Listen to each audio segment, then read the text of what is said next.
Welcome to another episode of Talk to the Fedora, chatting about hard-hitting, honest entrepreneur wisdom that you can use to grow your small business. My name is Jarrod Goldsmith from eSAX Networking and Saxbiel Productions, and today we're very pleased to be welcoming entrepreneur Nilufer Erdebil on our segment today. Nilufer is an award-winning design thinking and innovation expert and a TEDx and TEC speaker. For over 20 years, she's been a catalyst for innovation.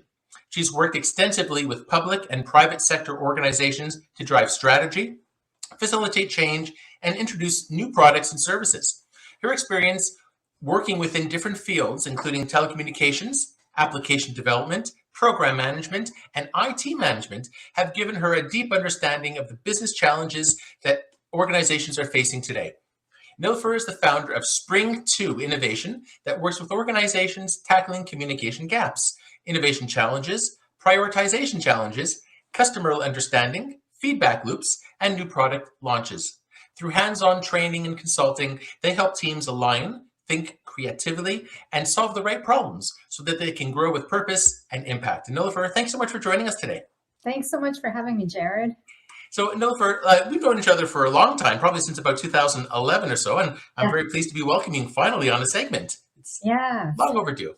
Yeah. Crazy how long we've known each other. Yeah. So Nilufer, let's talk about where are you calling in from, please, and then we'll follow it up with what are you all about? What is Spring 2 Innovations? Yeah, for sure. So I'm calling in from Ottawa, Ontario, in Canada, and Spring 2 Innovation is a company I started that specializes in training and consulting, looking at problems from a people perspective, and so always looking at the customers and aligning around the customers, or if it's internally within an organization, understanding the people in the organization and aligning around them.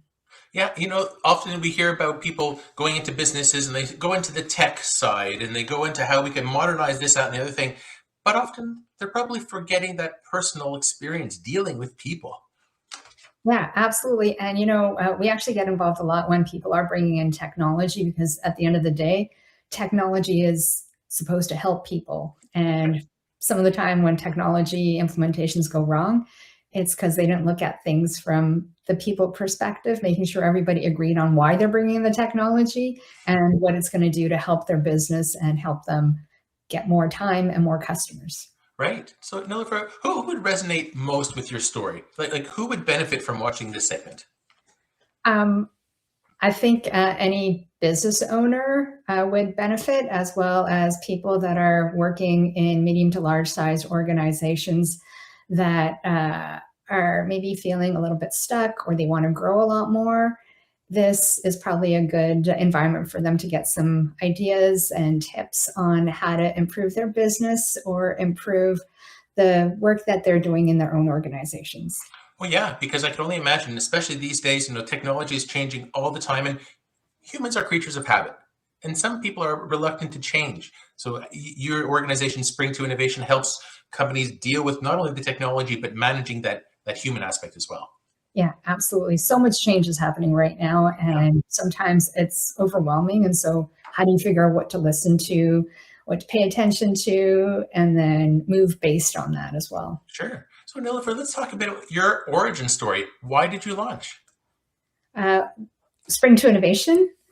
Yeah. So first of all, this may or may not be common for a lot of people, but I'd actually always wanted to run a business, and I was just trying to figure out what type of business to run. And then I actually worked in 2 innovation centers for a large telecommunications company. And during that time, I was program managing an innovation center, and some of the work that we were doing in bringing in customers before doing any prototyping and testing, and then as we prototyped and tested, I thought was so invaluable that I wanted to understand why others weren't doing it and how I could help them do it, and do it in a better, more structured framework. And so that's how Spring 2 Innovation started out, and it's been almost 15 years now.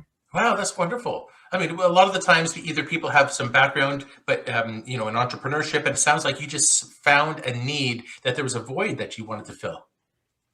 Yeah, yeah. I mean, I have a background. I have a business degree as well too, an engineering and a business degree. But yeah, the entrepreneurship was kind of jump in and learn as we go, right? Every day it's like that. Every day. Yeah. So Nilufer, how important is the concept of collaboration for you? Because obviously it's hard to start a business on your own. Like, what would you talk to people who are, let's say, on the fence or thinking of starting up a business? Oh, definitely talk to other people that are running businesses, especially in the area that you want to be starting a business in. And understand that, like, for example, I wanted a lot more freedom. And so that's why I started a business. But in a lot of ways, you do have a lot of freedom. In a lot of ways, you don't have as much freedom as if you were working for somebody else as well, too. And so if you're thinking about starting a business, maybe think about why you want to start that business. It can't just be because you want to make more money, although that is a huge goal for a lot of people, but it's why are you starting a business? How much do you want to grow it? How fast do you want to grow it? And does it fit with the lifestyle that you're leading or want to be leading? Yeah, how often we hear about that elusive work-life balance. Yes. And we talk about people who say, "Oh, yeah, I want to make a million by the time I'm 30, or I want to have my 4-day work weeks or 2-day work weeks." I hope it happens, but it's a lot of work. Yeah, yeah, yeah, definitely. And like 4-day work week, what does that look like? Is that 7.5 hours or is it more like 13, 18 hours. yeah. Yeah, yeah. And it changes and some businesses have cycles too, depending on seasonality or fiscal and fiscal year end for their businesses, their clients' businesses. So really understanding your customers also helps out. What are they going to want from you? And what is something that you are bringing forward that is going to make a difference in their lives? Oh, absolutely. Because yeah, the more that you could acclimatize your services or products to what the client needs, you'll stay in business a lot longer. Yeah, yeah, absolutely. And as you're talking to potential clients, like you're already starting to build a better understanding of them, and then like clients as well before you even start your business, because you'll figure out what their biggest challenges are, and as soon as you go, give them another call and say, "Hey, by the way, I've already launched a product now that is going to meet your needs. Do you want in?" Yeah, and by then you've already had that relationship with the people, perhaps built over years. And actually, that leads into our next question: networking. Obviously, it's Oh one yeah. of my favorite topics. But how important has networking been in your case, and Nilufer? And how would you be able to offer some networking tips for people, please? Yeah, networking has been huge, and networking looks different depending on the industry and the sector that you're in Yeah. and the type of clients that you're going after. I target more medium to large size organizations, and I've done networking in person, but a lot of my networking is through being involved in organizations as well, whether it's volunteer roles or uh, being part of associations with other business owners as well too.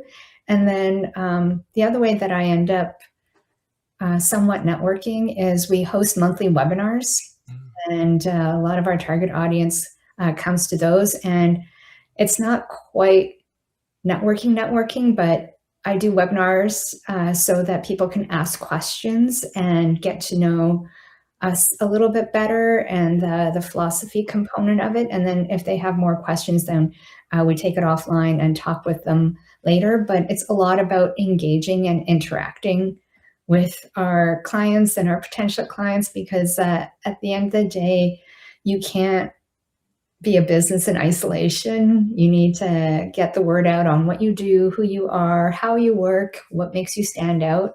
And I think the only way to do that is networking. It's just a matter of where you're networking and how you're networking. Right. Actually, I want to touch on something you mentioned: becoming known as an expert in whatever industry people are in. But hosting those events that you're the subject matter expert, you're bringing people together to solve some probably common problems and issues that people have. It's also a way, it's a kind of a different form of networking Yeah, doing that. yeah, yeah, definitely a different form of networking. And again, it depends on where your clients are hanging out and how they like to network. Oh, we say it all the time. People say, "I need to network," and I was in this boat many years ago. You go to everything under the sun. You know, Yeah. anybody with a pulse is my client, and so they go to all these different events. And I think it's a sign of networking maturity when people realize that you don't have to be in every room.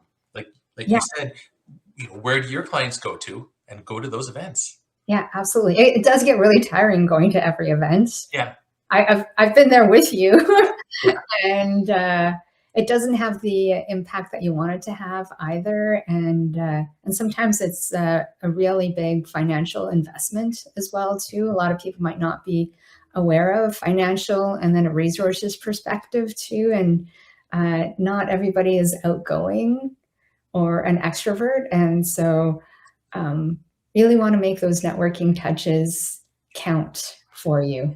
yeah, yeah. Very, very wise. Yeah. So be in the right rooms. Some good tips there, Nilufer. What about mentorship or coaching? Did you ever have a coach in your business journey? Yeah, yeah. I have had multiple mentors and coaches along the way.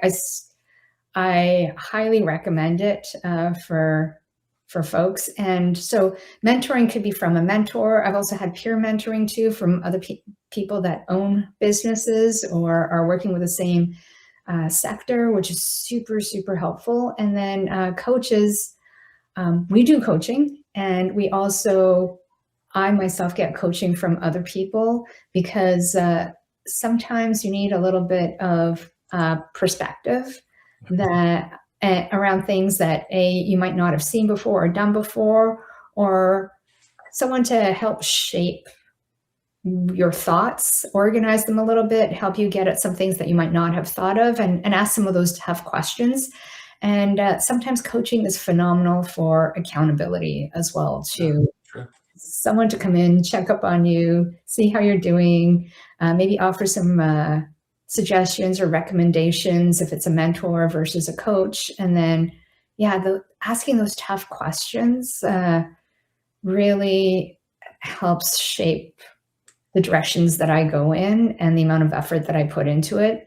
And like we were talking about, you can't go to all the networking events. You can't pursue all of the opportunities. And so which opportunities do you want to focus in on? And having that other perspective really helps out. And there are different types of coaches out there too. So there's business coaches. I've worked with a mindset coach for a number of years as well too, to shift how I look at things and to shift my mindset. And that's something we work with people as well now too, is in a work environment, that mindset shifting perspective, because at the end of the day, we're working with people that look at things differently than we do. And so how do you get mindsets shifted and create environments where people are more willing to grow and flow with the changes that happen? Yeah, very important. Nilufer, how do people find coaches or mentorship? Yeah, it depends. So I started getting mentoring by being involved in organizations. And so I joined an organization called Canadian Women in Communications and Technology. And they had a program where you basically met with other people in different parts of their career. And so I got mentoring from people that were later on and more experienced. And that was just the start. In terms of other coaches that I've had along the way, it's actually been through networking with other people that run businesses, understanding the challenges that they have and knowing the challenges that I have, and seeing which types of coaches have helped them along the way as well too. And so I find if you're open to it, the coaching opportunities are everywhere. It's just making sure that it's the right fit in terms of the things that they coach you on and the personality as well too. And yeah, you got to make sure that there's a fit in there, both from a coach and a mentor perspective. Yeah, no, that's very wise. And I mean, would you say that mentorship or coaching, does it have to be formalized, or you could even go to a networking event and find somebody in the industry you've known for years and just ask them questions off the cuff? Yeah, absolutely. Yeah, yeah. Nothing has to be formalized for sure. Like I appreciate the formalized for my business because I know I'm meeting somebody, once a week or once every 2 weeks, and so it encourages me to before the session sit back and reflect and go, Yeah. yeah, what are some things that I do want some help in? What is going on in my business? And then it gets me more organized and creates accountability for me as well too. Yeah, that accountability factor is such an important aspect, especially if people are new to starting a business. There's no 9 to 5. There's no goal post that we need. We have to create everything. Yeah, yeah, and that's an interesting point too. Is through mentors and coaches is creating some of those boundaries Yeah, for how you want to be working because there is no 9 to 5, and so 9 to 9, more like it. yeah, and like, do you get weekends? Do you take weekends? How do you take time on the weekends? How do you work around other responsibilities or goals that you have in your life as well too? And I think coaches and mentors really help with that because it's really interesting to see how they've been able to handle things. I think I would say probably about 8 years ago, I didn't feel comfortable taking vacation time like at all, and it took some coaching and mentoring to help me go away for about 2 weeks, Yeah. and it was a huge step. But that was because I talked to other people with businesses, and once I started being able to do that, it opened up a different way of working too, because I had to have systems and people in place to make sure that I could go away. And I think there was only one thing that kind of was a bit of a hiccup that I resolved over email really quickly. And yeah, it's depending on the phase of the business that you're in, seeing how others have been able to move through that and then grow beyond it was huge. Oh, really important. You have to take yourself away from the day to day and see, will Yeah, the business continue? Yeah. absolutely. Will it? Yeah, and most of the time it does, but especially being a founder, you're just like so hands on and Yeah. in there. So yeah, it's a mind shift for sure. Yeah, absolutely. So, Nilufer, actually, that brings us to a good point, like the work-life balance. We talk about resiliency and adapting, and many people have families, perhaps young families. They're juggling maybe elderly parents and mortgage rate, and how do people deal with all this and juggling a business? Yeah. Well, there's no set formula, but it's about what you want out of life. And when I first started my business, I had a 2-year-old and a 5-year-old at home, and that I was taking care of most of the time. And so, um, how my business grew was based on me wanting to make sure that I was there for my kids as much as possible. And so that I think it depends on what you want to do with your life and how fast you want to do it, and what's happening around you as well too. And so as the environment around you shifts, then you get a little bit more freedom in terms of what uh, what you can do and what you want to do as the kids get older as well. But there is uh, balance if you create space for it. Yeah, that's important. You have to block off time for Yeah, yourself. Yeah. block off time and also start. And I found coaches help me with that. A few years ago, I got back into adult figure skating, and the reason that I was able to do it so quickly, it was partly because of a coach that I was working with. I found out about this event, and like an hour later, I had a session with my coach, and I told her about it, and she's like, "Well, you have to do it." And I was like, "I don't have time for that." But once you start, and you realize how important certain things are in your life, Yeah. you create the space for it, and then it becomes a non-negotiable, and it's part of how you live and work. Oh yeah, we hear it all the time. People have to take time off for, to disassociate, to disengage from the business. At least some people, it's going for walks or figure skating or hobbies, something outside of work to decompress. It's important. Yeah, or spending time with family or friends, or um, pursuing hobbies or passions that involve something other than the business. Yeah. Yeah. and the people that you work with. And so, yeah, just that disconnection from the business is really important. And I don't know if enough people are able to do that right away. It takes some coaching. Um, it takes discipline, honestly. Yeah, we hear about you have to train your clients, but also training your staff if you have staff. Okay, every Tuesday from 1 to 2 p.m. I'm in the hot tub or I'm in the sauna. I'm not. Don't contact me. You know, so Yeah, just yeah, absolutely. And there's I also for a while blocked off time for reflection, just reflection period. Like I was at my desk and sometimes I would be doing emails, but yeah, just to be able to think of, am I working on the right things? Are there things that I've forgotten over the last little while? Or if something creative needed to be done, then I knew I always had that time yeah, in the mornings on particular days to make sure that I'm getting that done when I'm the most creative and effective. And yeah. then that allows me to do the more administrative stuff or meetings with clients and not feel like I'm not getting anything done. That's a really important part. I think most people could realize when they're most productive. Some people are night owls. I'm a Yeah. morning person. I know my best time of the day is usually from about 8 to 11 a.m.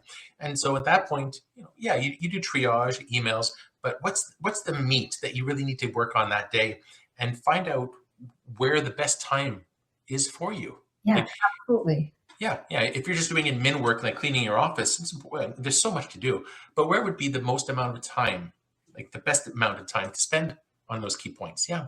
Yeah, absolutely. Yeah, and like I mentioned, the mornings, I'm a morning person as well. That's where I'm the most uh, on the ball and creative. And so I try to chunk out that time for that type of work. And like if I'm working on blog articles as well or a book, that morning time frame from like 7:30 till about like 9 is like huge for me to just work without having anybody else around, and then I can get into having everybody else around and seeing some of those emails. But if I'm doing super creative writing work, then it's like disassociate completely. Yeah, what? Whoa, wait, what? Did you say book? Are you writing a book? Are you Uh, able to talk about it? yeah, so I published a book 3 years ago. Yeah, thank you. Yeah, uh, it's called Future Proofing by Design: Creating Better Services and Teams in the Public Sector. Yeah. And I am just finalizing my second book and hoping to publish it in a few months. It's called Turning on the Growth Tap, so helping businesses grow sustainably. And so I talk a lot about deeper clarity and understanding what you're trying to do, aligning around your customers, prototyping and testing with your customers so that you're actually able to grow and have everyone in the organization be a lot more effective because they understand what is truly really important for customers, especially as so many things around us are shifting and changing, and customers are changing and spending habits are changing. And so I think that's going to be really valuable for people that want to grow their businesses, scale them in a sustainable way where they're able to maintain their clients and their people. Yeah. Well, we'll be sure to put the link in at the bottom of the segment today.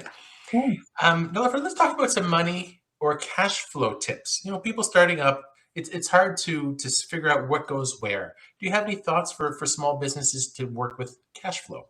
Yeah, it's cash flow is really tough because sometimes, depending on the type of customers that you have, you don't necessarily have the ability to change their terms.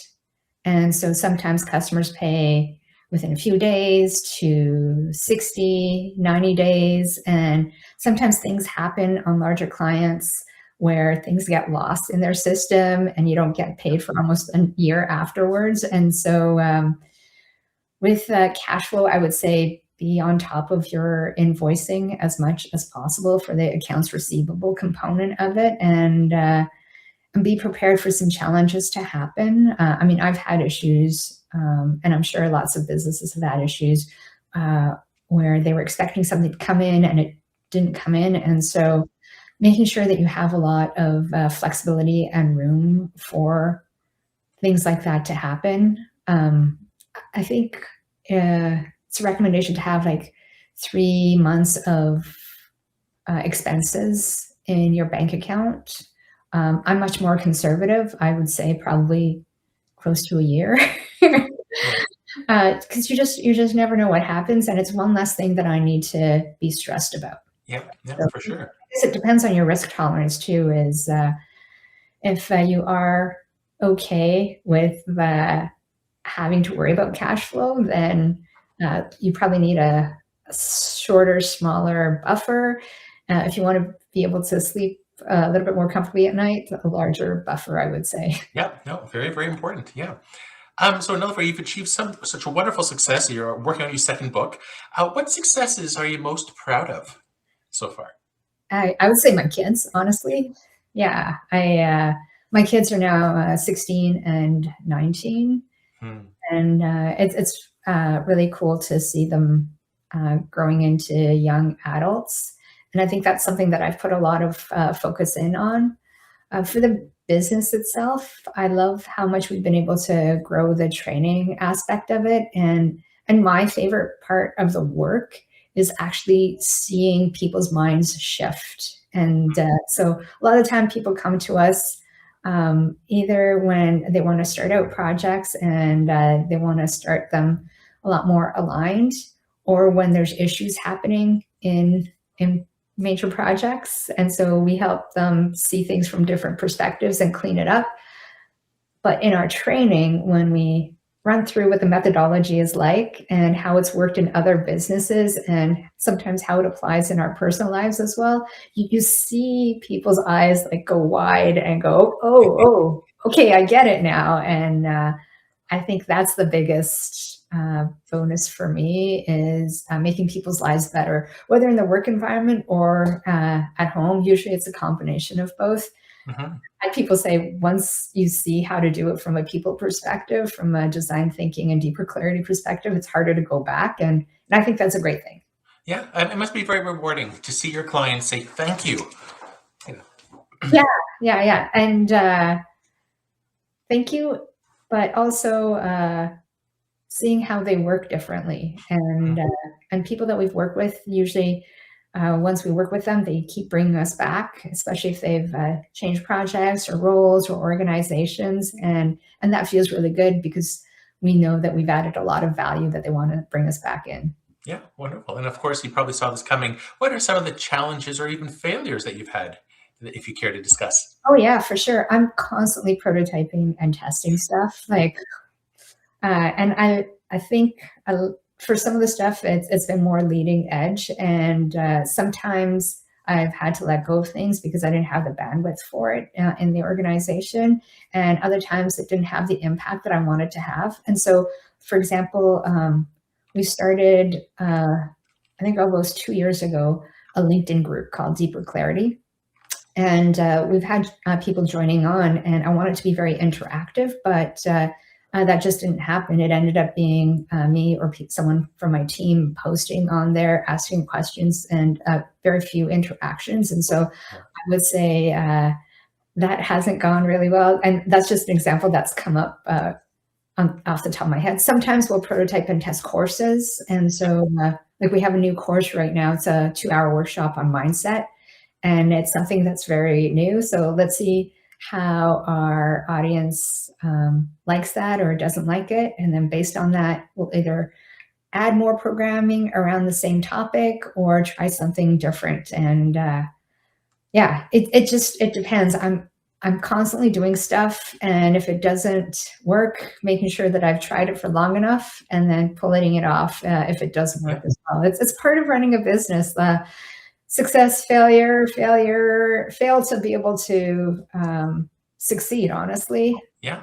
Oh, Nilufer, I love this. You're an entrepreneur at heart. You know, if it doesn't work, tweak it, make it better next time, figure out what went wrong, and yeah.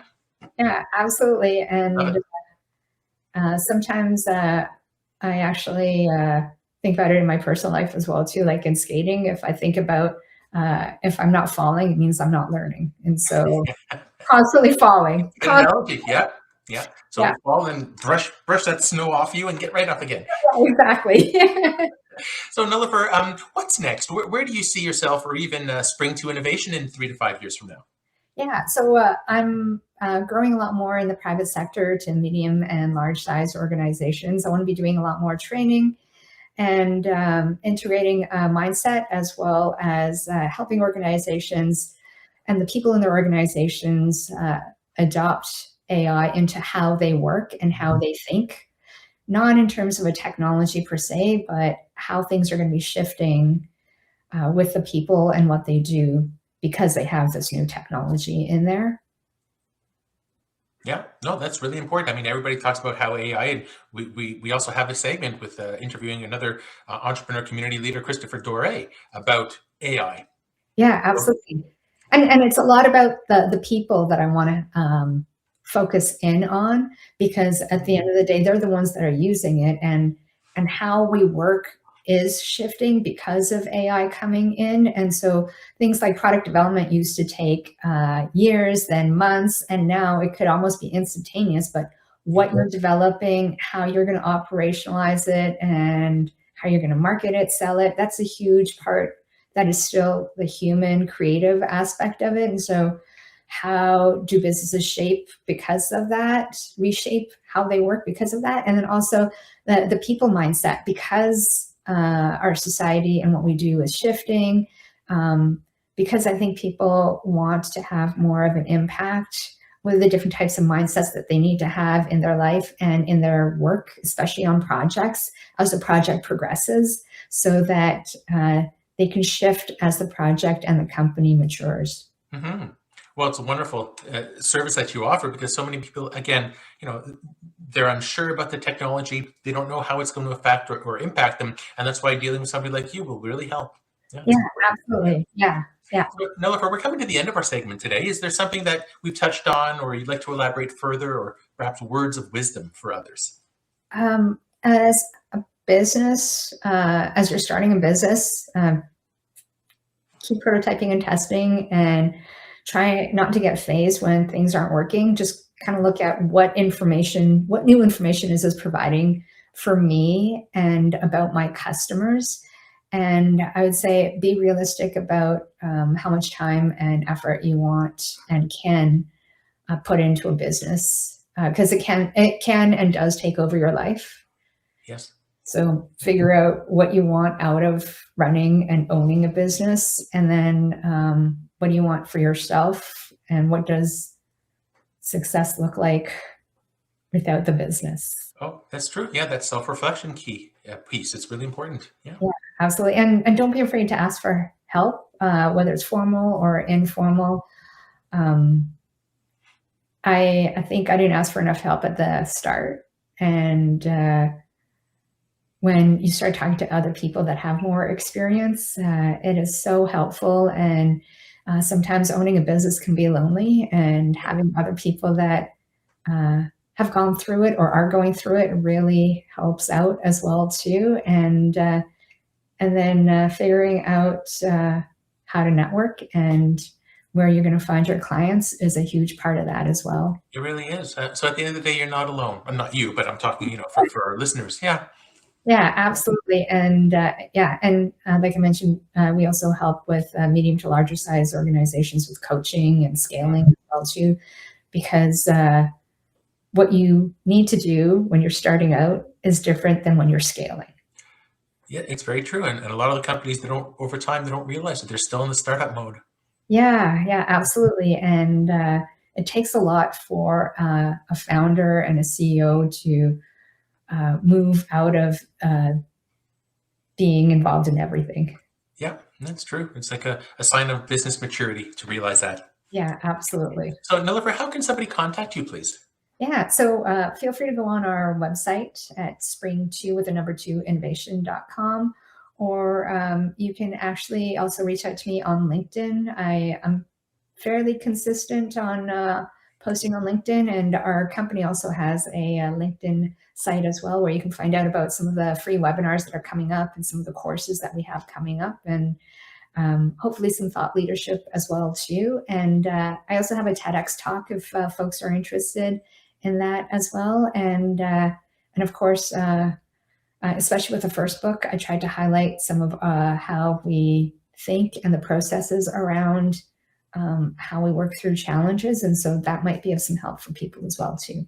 Oh, excellent. Thank you, Nilufer. Wonderful. So today on the Talk to the Fedora segment, I'd like to thank entrepreneurial leader Nilufer Erdebil for spring to innovation on this episode. And we hope that this segment has provided some wisdom that you can use to grow your small business. Please subscribe to the eSAX YouTube channel and check out the hundreds of other videos we have across multiple playlists for additional great entrepreneurial content. Nilufer, thank you so much for your time today. Thank you so much, Jarrod. Have a great day. Thank you.